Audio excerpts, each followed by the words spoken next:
Ya, halo shalom, selamat siang, selamat sore, selamat malam, selamat subuh mungkin ya. Yang saat ini sedang nonton di Facebooknya atau di Instagramnya, jangan di scroll dulu ya. Sebentar aja, saya nggak lama-lama teman-teman. Senang sekali saya Johan Sugandi bisa menemani Anda lagi ya. Nggak lama-lama, 15 menit aja ya, kurang lebih ya. Siapa tahu bisa jadi berkat buat Anda ya. Saya senang sekali kalau hidup saya bisa jadi berkat buat Anda semua ya. Saya senang sekali berbagi cerita, berbagi hidup, berbagi pengalaman, berbagi apa yang saya tahu ya. Siapa tahu bisa menginspirasi dan jadi berkat buat Anda semua. Seperti saya menemukan sebuah harta karun, ada harta karun di sana. Anda mau? Yuk ambil sama-sama gitu ya. Rugi kalau saya simpan sendiri teman-teman gitu ya. Jadi saya senang sekali nih teman-teman bisa berbagi sesuatu buat Anda semua hari ini. Ya, hari ini bagaimana dengan kabar Anda sebelumnya ya? Saya berdoa buat Anda semua, Anda senantiasa dalam kondisi yang baik, sehat selalu, dijagai dan penyertaan Tuhan selalu bersama dengan kita semua tentunya ya. Kalaupun saat ini sedang sakit ya, ada yang sedang sakit hari ini, saya mau ingetin Anda, kalau memang perlu minum obat ya. Kalau perlu ke dokter ya. Tetap selalu berdoa dan percaya mujizat masih ada. Ya, percaya bahwa Tuhan sanggup menyembuhkan kita ya. Kalau Anda sedang punya masalah mungkin di rumah Anda, di keluarga Anda, atau di pekerjaan Anda, di kantor Anda gitu ya, ataupun dimanapun tempat Anda gitu ya, atau masalah apapun, badai boleh datang. Ingat satu hal, Yesus selalu bersama dengan kita. Bersama Yesus, Dia sanggup memberikan kita kekuatan untuk bisa melewati masalah ini. Bersama Yesus, segala macam tantangan kita bisa hadapi dan kita bisa keluar dari tantangan ini gitu ya. Yang penting harus diingat adalah jangan pernah kehilangan semangat ya. Jangan pernah putus asa. Orang yang percaya sama Tuhan, menaruh harapannya sama Tuhan, tidak akan pernah kehilangan semangat dalam hidupnya.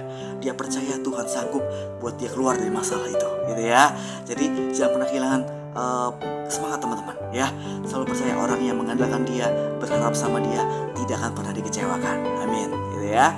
Nah, saya senang sekali hari ini, singkat padat jelas saja. Saya ingin berbagi sesuatu buat kita semua hari ini. Saya kasih topik apa ya?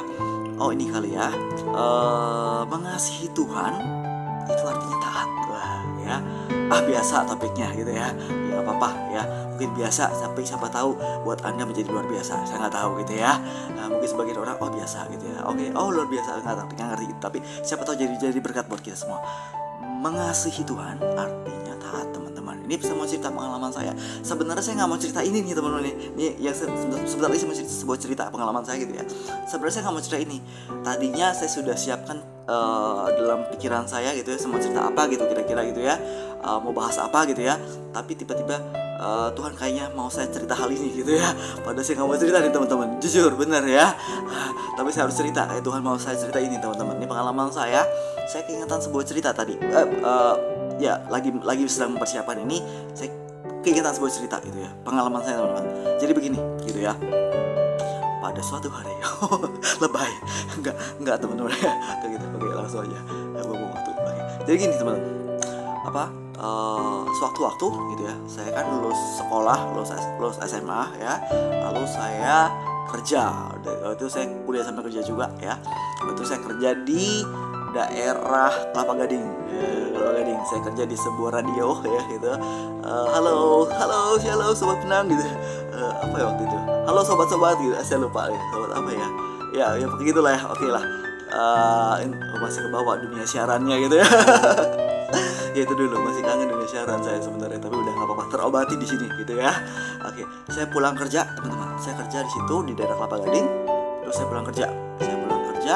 Saya berteman seperti biasa dengan teman-teman kantor saya. Saya kerja seperti biasa, seperti apa adanya saja. Yang baik saya lakukan, bla bla bla, terbaik saja intinya gitu. Waktu-waktu saya pulang dengan teman kantor saya ya. Kita pulang, emang udah jam kerja selesai, kita pulang. Saya jalan di depan MOI. Anda tahu MOI? Mall of Indonesia. Itu di depannya ada trotoar, itu cukup panjang ya. Nah, saya jalan ke sana, kebetulan saya dengan teman kantor saya ini arahnya mau pulang ke arah sana gitu. Jadi kami jalan ya di depan MOI itu sepanjang trotoar. Saya jalan sama teman kantor saya teman-teman. Terus waktu saya jalan teman-teman, terus tiba-tiba Tuhan bilang begini teman-teman, dia pasanganmu. Wanita ya teman-teman di sebelah saya ya. Gitu ya. Dia pasanganmu gitu ya. Waduh, Tuhan ngomong gitu sama saya. Itu saya lagi jalan di depan MOI teman-teman. Waktu saya dengar suara itu di hati saya, Tuhan bilang, di sebelahmu itu pasanganmu. Saya pegang itu suara, lalu saya simpan. Saya tolak jauh-jauh teman-teman gitu ya. Saya tidak mau Tuhan. saya tidak mau Tuhan, salah gitu ya. Jujur saya tidak ada punya kepikiran sama sekali gitu ya, tidak ada niat sama sekali suka apalagi segala macam, tidak merasa ingin pacaran saat itu sama orang lain saat itu juga, saat itu sedang tidak berpikiran apa-apa.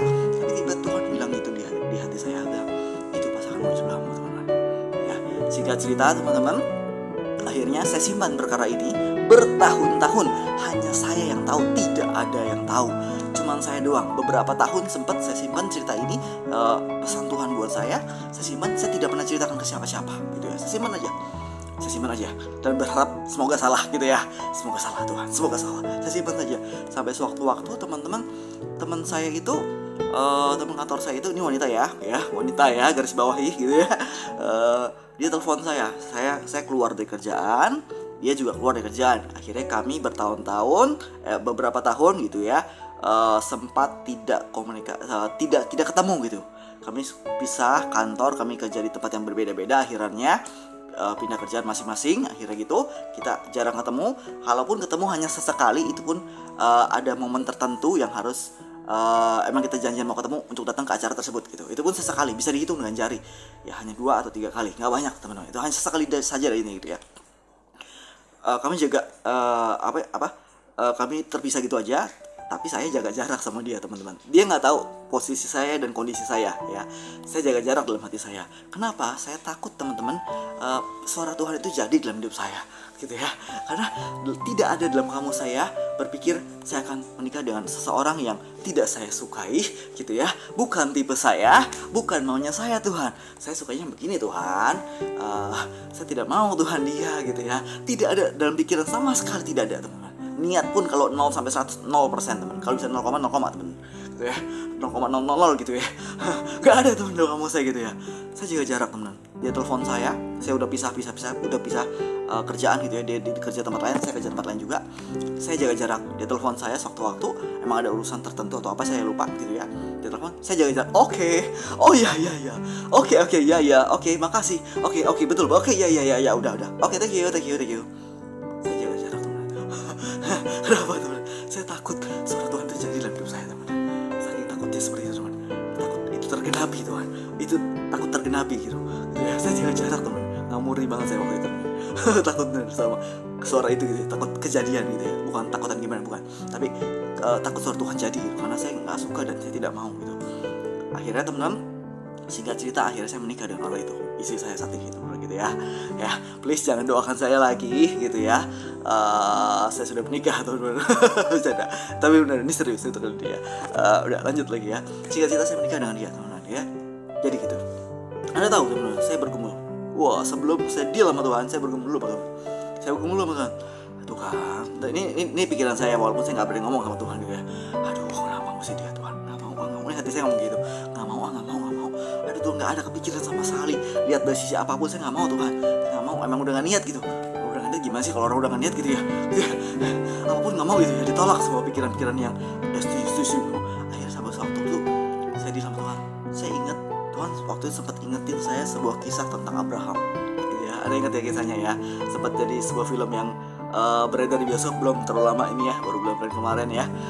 His Only Son. Anda ingat ceritanya? Abraham menyerahkan Ishak anaknya. Abraham dikasih anak sama Tuhan gitu ya.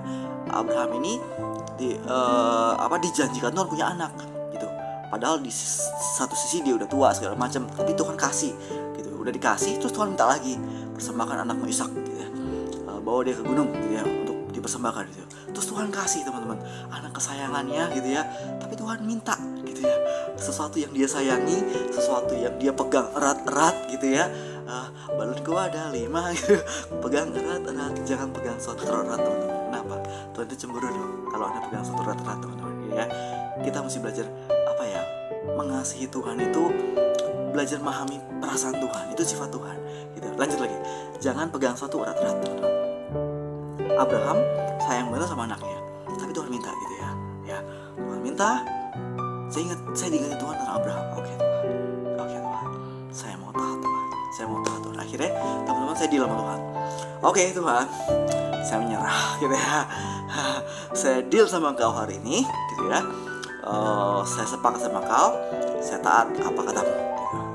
Akhirnya saya deal sama Tuhan, saya Semenjak saat itu teman, Tuhan mulai kasih mercy, Tuhan mulai kasih grace, Tuhan mulai kasih saya untuk bisa belajar mengasihi dia, mencintai dia gitu ya. Insight akhirnya saya menikah itu. Nah, saya belajar dari ini semua teman-teman, tentang arti. Saya tidak bahas tentang pernikahan hari ini, enggak ya, kapan-kapan gitu ya.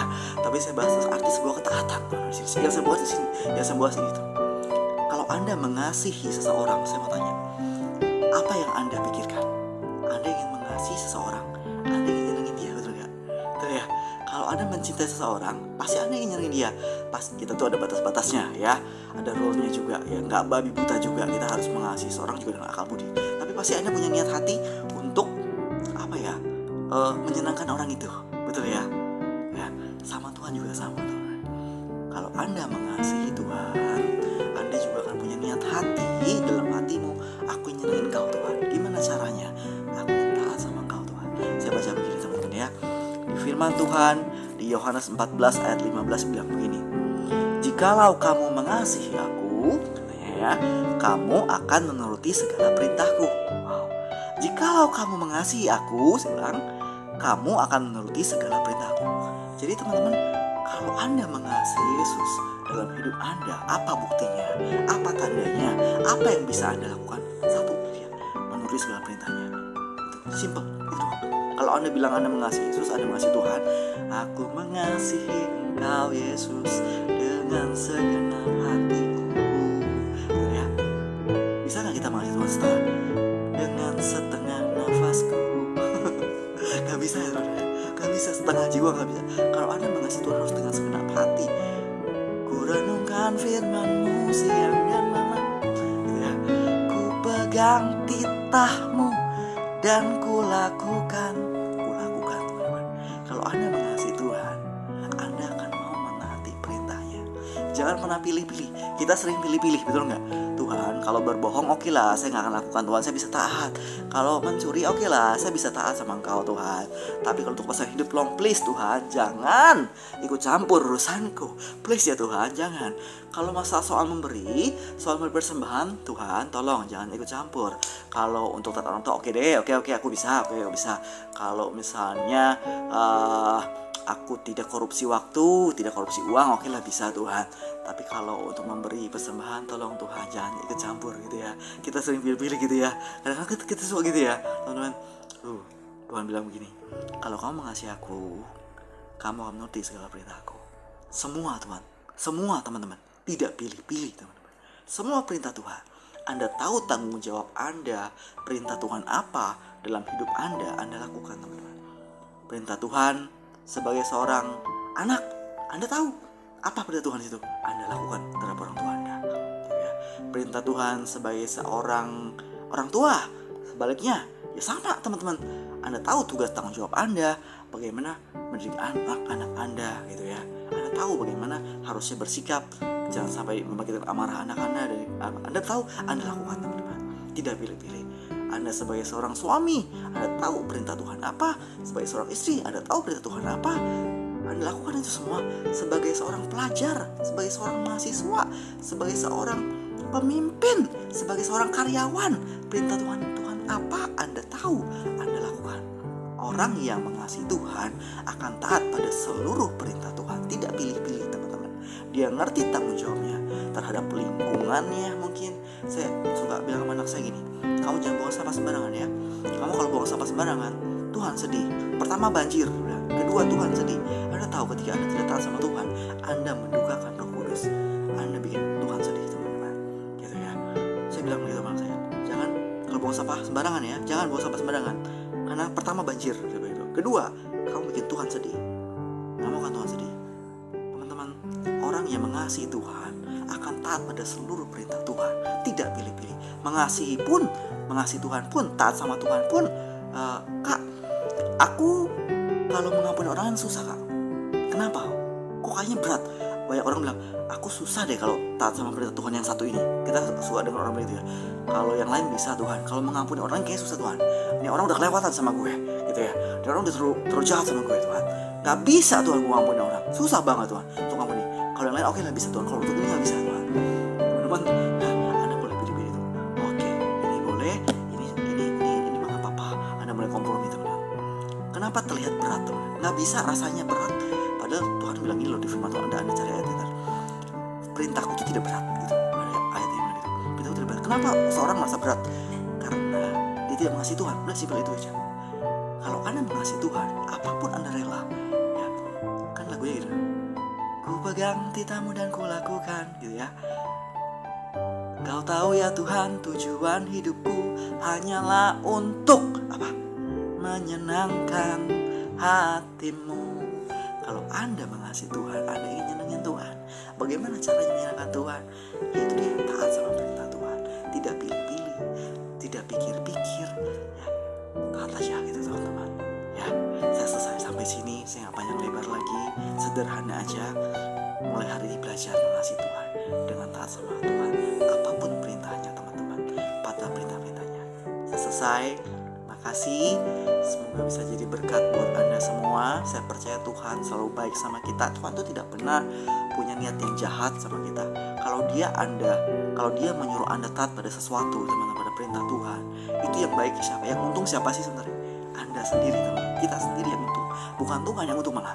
Anda sendiri yang untung. Itu bukti Tuhan sayang sama Anda, teman. Kalau Anda dikasih tahu sama Tuhan, nah, ayo nah, taat aku. Taat yang ini, taat yang ini, taat yang ini. Taat sama firman-Ku. Anda menjadi pelaku firman, teman-teman. Yang baik tuh sebenarnya yang untung tuh Anda sendiri, kita sendiri, teman-teman. Tuhan tidak pernah punya maksud yang jahat. Tuhan tidak pernah punya maksud yang buruk buat setiap kita. Ya, selesai sampai sini. Kapan-kapan saya bahas lagi yang lain gitu ya. Saya senang sekali bisa menjadi berkat. Udah 16 menit cukup ya. Makasih ya. Selamat selamat siang bukan gitu ya.